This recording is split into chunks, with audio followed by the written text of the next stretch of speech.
Good morning. We are a little bit early on the clock today. I want to give you a chance to come into the video and see what we're doing today. It's going to be a little bit different, but I need to go ahead and start my clock, even though I'm a minute early. The reason why we say this program is called On the Clock, if you remember, is a friend of mine, Bill Wilson, used to say that all the time, or probably still does. He said, everything you do is on the clock. So today you have one less day than you did yesterday. And so, in other words, make it count. Whatever you're doing, make it count. Another friend of mine said, wherever you are, be there. I think these are very profound thoughts for people. Solomon, the wisest man in the world, said it's better to attend funerals than parties. He said funerals make you think about the time that you have left. I think that those are wise things. So the bottom line is, what are you going to do with today? Today is a gift that God's given you.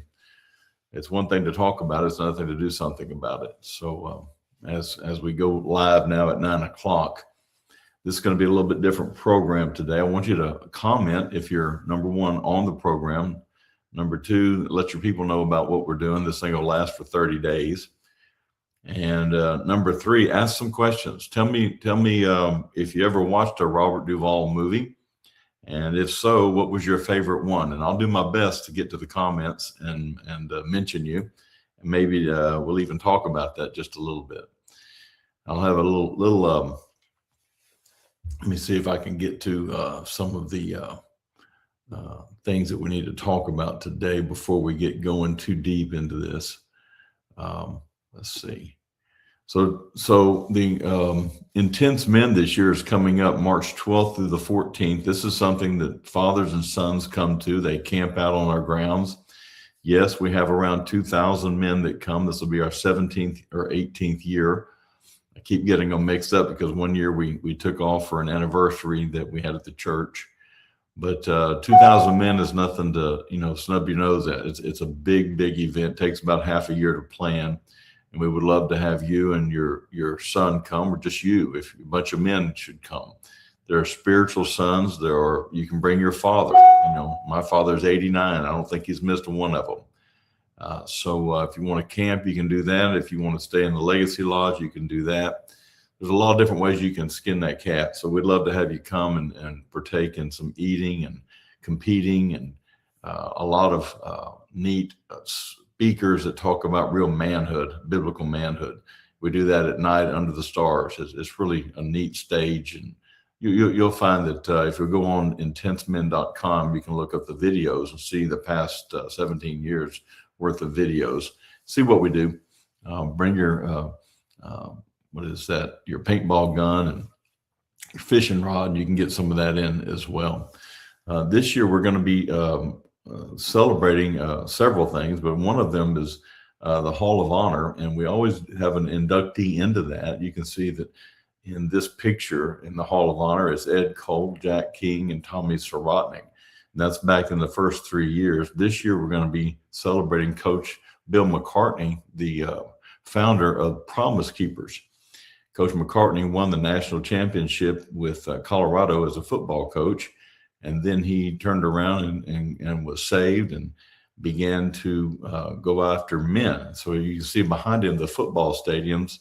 These were 70 and 80,000 member or seats football stadiums all across the country, not just Colorado, where he would fill them up with under Promise Keepers, and those men would get saved. Kind of like a Billy Graham crusade, but for men. And if you weren't alive during that time, these were the biggest move of God for men that we've ever seen. And so this year we're going to celebrate him, and this is going to be his bust that will go into the Hall of Honor. And his son, Tom, Coach Tom, who coaches in Colorado, will be, I'm going to fly him down here, and he's going to accept this on behalf of Coach Bill McCartney. So it'll be a great thing for you to be here and to celebrate all the things that Coach McCartney did as a man of God. He'll go into the Hall of Honor where other men who have given their life to Christ are. And if you'd like to go in and see that, then that's open during this time as well. Today on the program, we have one of my friends, David Lone, and he's going to be on the program with us. and I want you just to welcome him. He's from Missouri, but he and I have been friends since high school. Let's see if we can get you on here, David. Let's see. Boom. There you go. Hey, David. Good morning. How are you? Doing well. Good. I think, didn't you and I go to a Promise Keepers meeting in Houston? Maybe, David. It could have been. It could have been at the Astrodome. Yeah, it probably was. That's where they did them. They also did them, I think, over at the Compact Center once. So they would use basketball arenas, and then they would use football arenas sometimes as well. Yeah. So yeah, big stuff. It was big stuff for them, and I think they tried to redo it. It just never has really done the same as when Coach McCartney was spearheading that. So. Yeah, how are you? I'm very well, thank you. Good. Thanks for joining me this morning. We have something in common, and I asked you the other day, I said, would you be on this program with me so that we can talk about the life of Robert Duvall?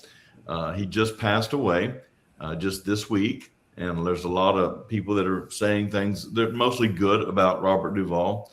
I think it's important that we look at what he did and why he did it. And I wanted to, let me see if I can pull this up, David, on this. I can pull this to, there we go. Look at that. All right, there he is. So I love the scene in his movie or his miniseries, Lonesome Dove. And he's dying, and he looks up at Tommy Lee Jones, which is, Woodrow Call. And he says, by God, Woodrow, it's been a hell of a party. And I think that's so great. And then he just passes away just shortly after that. Why do you think that so many men resonate with these two and their partnership, their relationship? David? Well, I think if you think about it, you probably can count on one hand men that you could call in a crisis that would stop everything and come help you. And the devotion that Augustus McCrae had to Woodrow Call was he would run through a brick wall for Woodrow Call, and it cost him relationships with Claire. Yeah. And she didn't like Woodrow Call because of that. Yeah.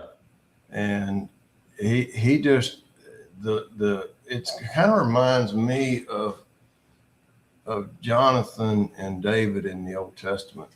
Solomon's boy Jonathan and David. They had that bond that it was stronger than life itself. And the Bible actually says that it was closer than the love of a woman. Yeah, and that's what Robert Duvall's character, Augustus McCrae had towards, and the way they embodied or took on that role, it was almost as if you were 100% bought into the character, and you believe that these two guys actually lived. Yeah. When they were fictional, Well, it was based on truth. Right.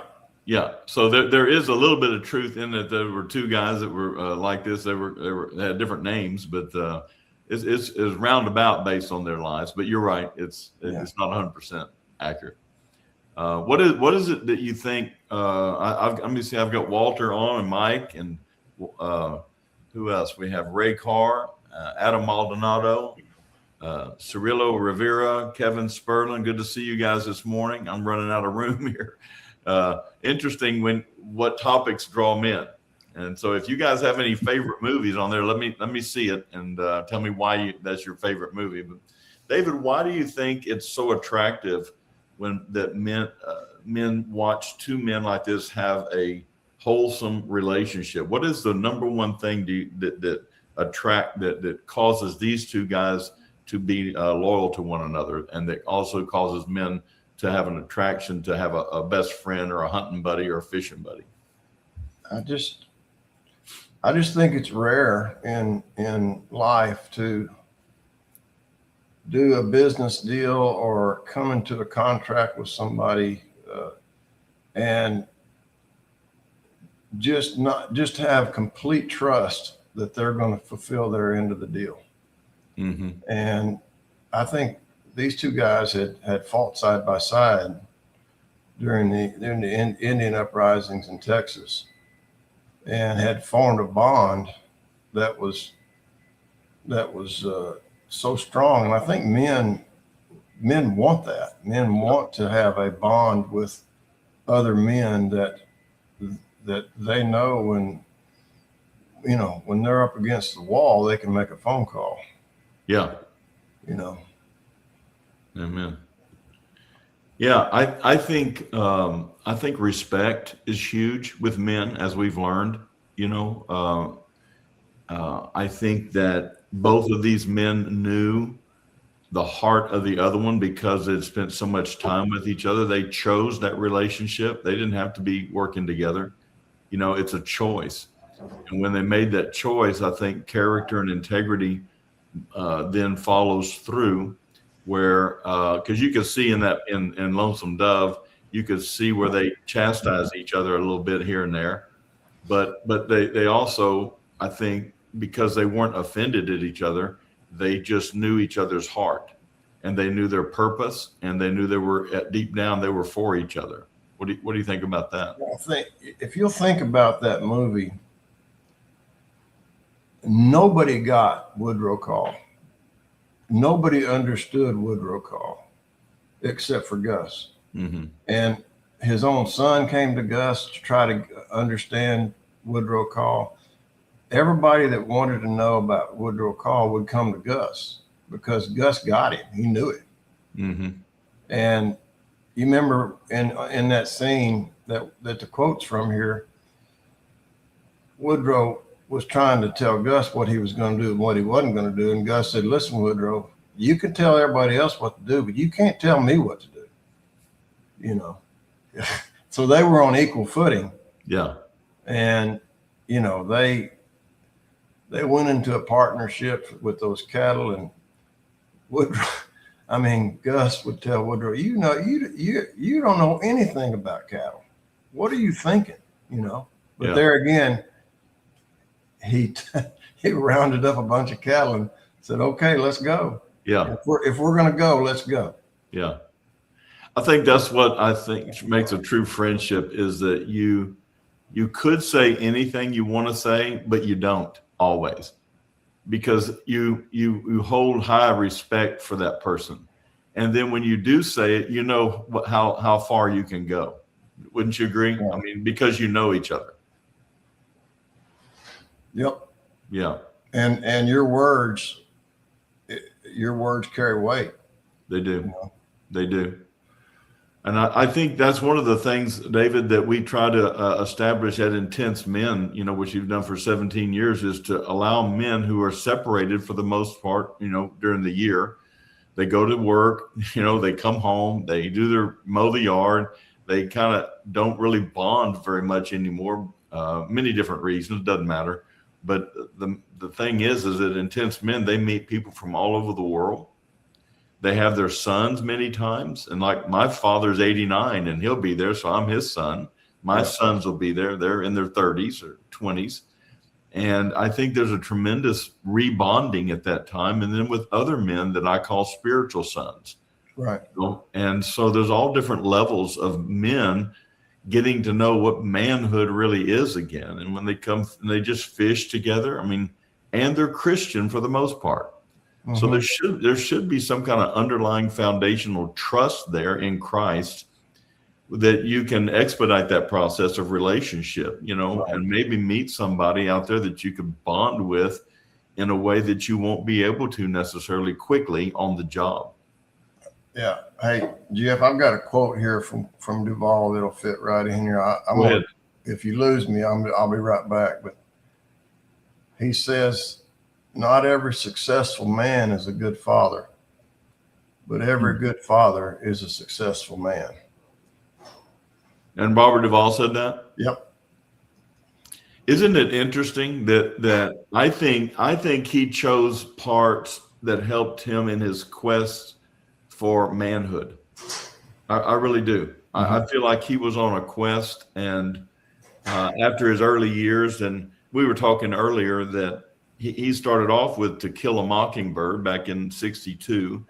And then many people don't know this, but he was with John Wayne on True Grit, on John Wayne's only Academy Award win. Yep.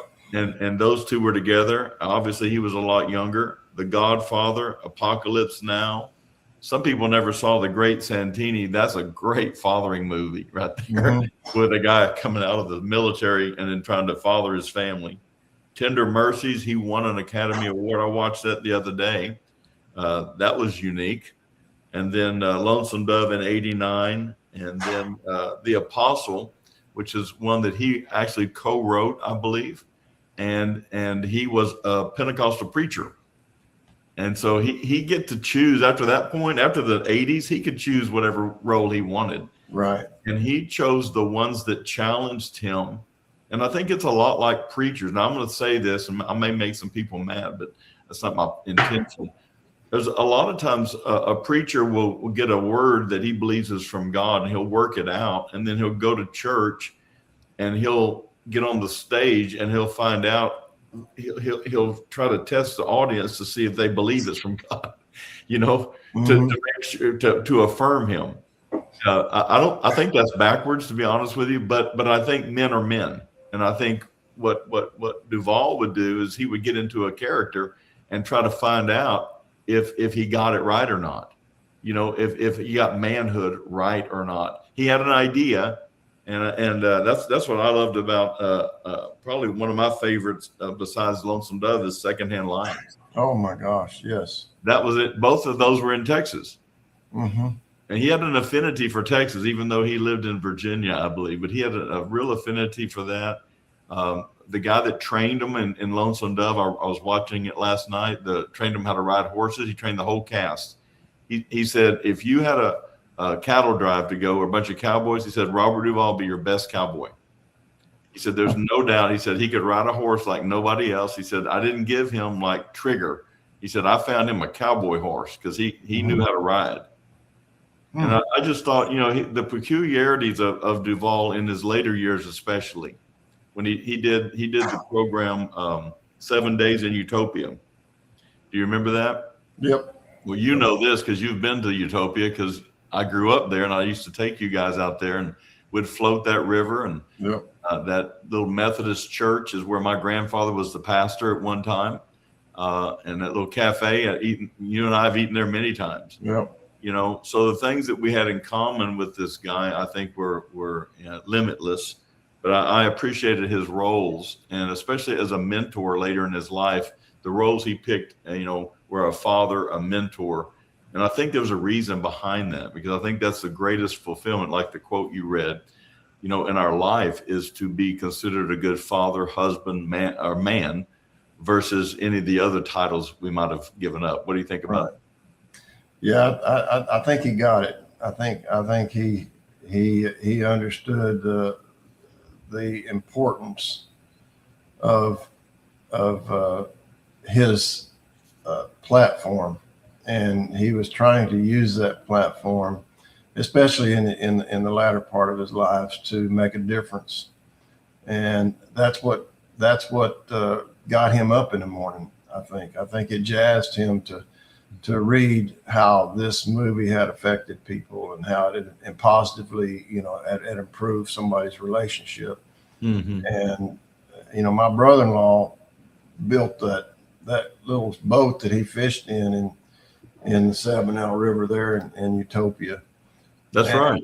And he met him, and he said, you would think that he said he was just like meeting a good old boy. Just as nice as he could be, and there you go. That's how much I like that guy. He's in my house. Well, keep talking. I'm just messing with. No, I'm just saying. I think he was just a real man. I don't think there was any pretense to. I think what you saw on the screen is pretty much what you would saw off the screen with him. That's what they said. And I've never met him, but I was trying, as I told you the other day, there's a peculiar thing that happened is the day that he died, I'd woken up early and had a thought, an idea, an inspiration that I'd like to start interviewing these men like him and Tommy Lee Jones, people that have primarily had movies of real men and characters of like that. It had to change them at some point, even if they were acting like a pastor. What made them go through that process for a year? And it had to change them to some degree, and getting their thoughts on that, because, they do something called television. That's telling a vision. That's what they do. Or it's a movie. It touches millions of people, maybe more than most pastors will ever touch in their life. And how they portray that man can really change men, especially men that don't know Christ, the way they see life. And Jesus used to do something called, he would teach on parables. And the word parable is derived from paratruth. Para meaning exactly the same. So if you have a line going like a horizontal line, you have an exact and equal one going below it, one on top. Wow, that's a parallel. And so whatever's happening in the spiritual realm is also happening in the natural realm, or vice versa. And so that's what Jesus, he would talk about seeds, and that's something natural, and he would explain something supernatural. A seed is the word, a seed is money. A seed has different meanings to it. And then he would explain by showing you something you could see about something that was invisible, something by faith that you could not see, until your faith grew by learning about the thing you could see, until you could believe the thing you couldn't see. Right. That's what a parable was. And so I think movies are a form of a parable, of life. Yeah. And I know you and I look at everything with the lens of Christ, so when we see manhood, Dr. Cole said manhood and Christ likeness are synonymous. And I think that's just important for people to realize when they're watching a movie and they like the man that they're watching, or they're inspired by them. They might want to look at that deeper and say, why am I inspired by this? Because it probably has something to do with truth, character, integrity, parts of being a real man that we all want to be. And I don't think any of us are perfect. I don't think Duvall, me, you, anybody's perfect. I just think that we're doing the best we can. And I think he kept trying to get closer to that norm, as he went along, and as he showed it in most of his movies. Right. Yeah. It's, I can't think of one movie that I can think of a couple of movies that he did. I didn't like the characters, but there's so many movies that I plugged into that I could relate to the person. That movie Open Range with him and Kevin Costner. Yeah. The boss, man, he called him boss all the time. His name was Blue Bonnet. The end.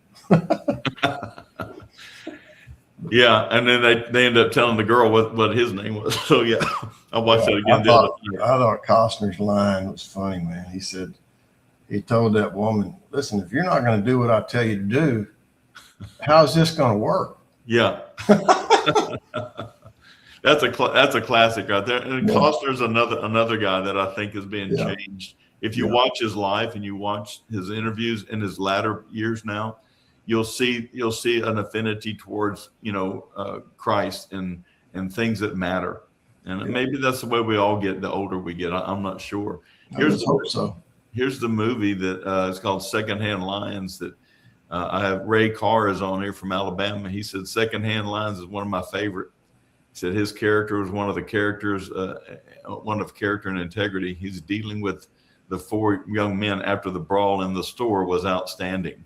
Yeah. Do you remember that scene, David? Oh yeah, Hub, don't kill him. Hub, don't kill him.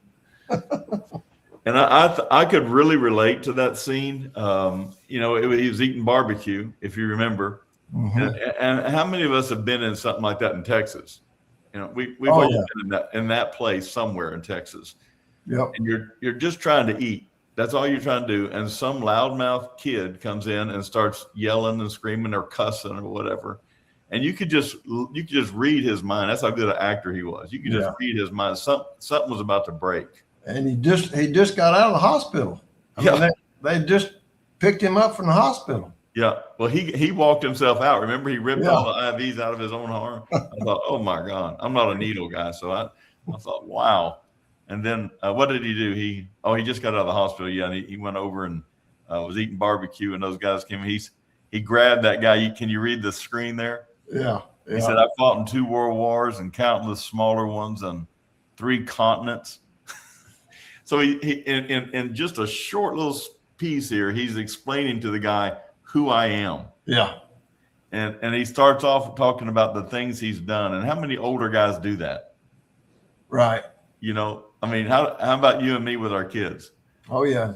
The older I get, the faster I was. The better I was. That's right. Yeah. Stronger and faster and smarter and all that. Yeah. It's interesting. I listen to my dad sometimes too, and he'll say, well, I did that 50 years ago. In other words, I've done that, and sometimes it's almost like the people that are younger than us don't understand. We have that kind of experience. We've done that. And he said, I led thousands of men into battle with everything from horses and swords to artillery and tanks. I've seen the headwaters of the Nile and tribes of nations with no white man had ever seen before. I've lost a dozen fortunes, killed many men, and loved only one woman with a passion, a flea like you could never begin to understand. That's who I am. And I thought, what a perfect encapsulation of manhood. And then he took all those boys back to his house and fed them. He did. Put a steak on their eye, didn't he? Yeah.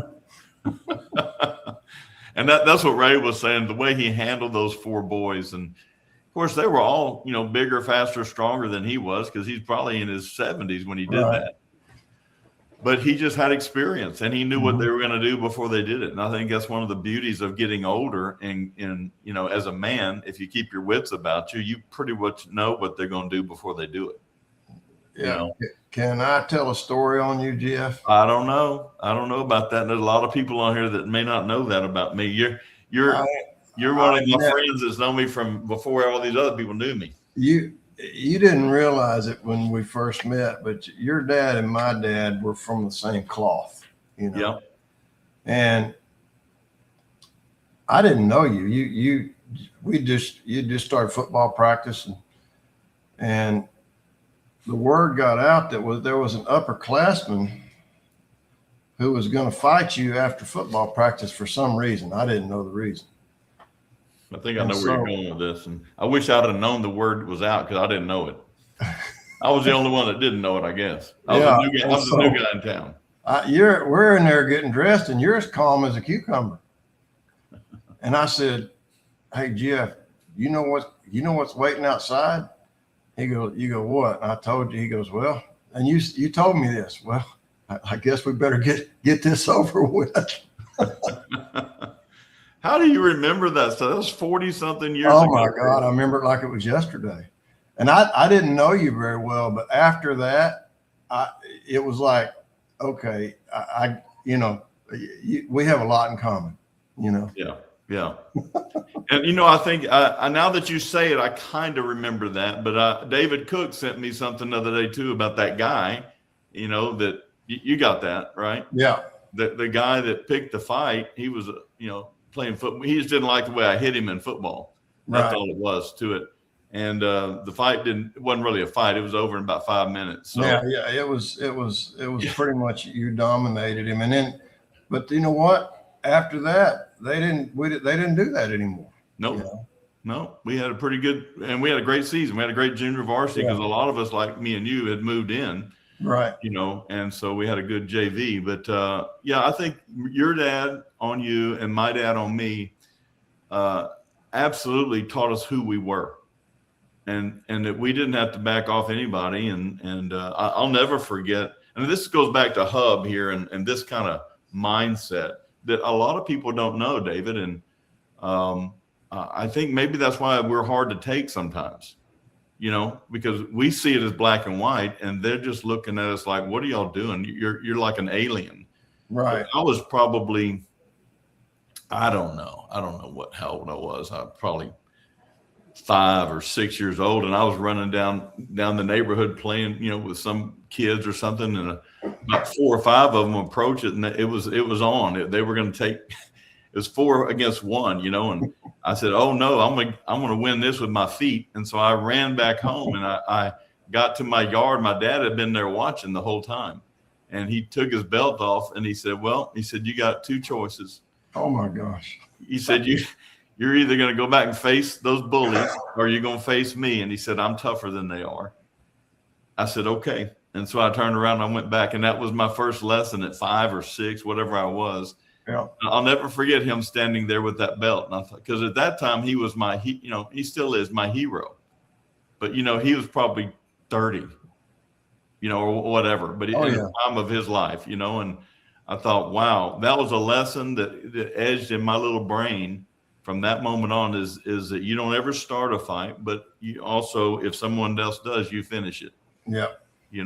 And I think you're the same way, because I think I can remember a few of those other incidences where, you and I were helping other guys realize the truth in a different way, Yeah, they just needed a lesson. They just needed a little lesson, and we just helped them a little bit. And so that was before we got saved. So if you're watching this, you got to give us some grace. But I think it's also, I'll end it with this, it's 9:30, but that's why I asked David to be on here today, because there's very few people in your life that you are friends with. I mean, real friends with, they're your acquaintances, one thing, friends, guys that have known you when, you went through the stuff and they stuck with you, and you relate to one another. You have the same values. And that's where David and I have even though he lives in Missouri, he should be living in Texas, but he lives in Missouri. He's from Texas. Yeah. I love this guy very much, and we see eye to eye. He comes in here and helps me with Texas Throwers Camp, comes to the ranch periodically, but we get a lot of things in life. We're both believers. David, I'll let you end it up. Why do you think you and I have been sending each other clips of Robert Duvall and Lonesome Dove for the past 15 years? What is it? What are we trying to say to each other? Well, I think we're trying to keep alive the masculine spirit that we were raised with, and that, your dad and my dad were just hardcore guys. And I mean, we just didn't get, but we respected them. Yeah. And I think that it just seems like there's a lack of championing, a lack of celebrating good, solid, masculinity, and I coached a homeschool football team in my past, and these homeschool kids would show up and be afraid to hit somebody because they never had to. Right. And I just had to coach it into them.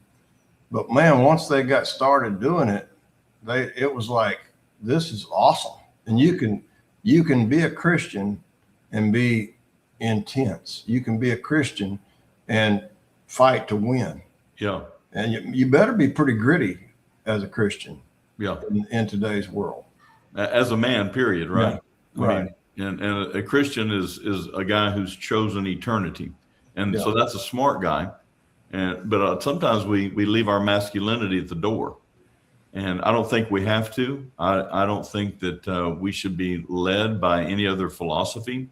And if you can't look at Jesus and see how much of a man he was, then you've missed the whole story of who Christ was when he went to the cross. So, I appreciate you being on the program today. It's always good talking to you and laughing and remembering old times. And next time we'll leave that story out of the fight.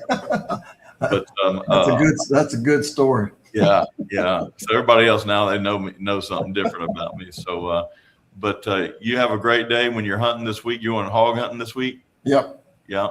Get you one and save me a hind quarter. Okay. All right, buddy. All right. Love you. God bless you, man. Talk to you later. All right.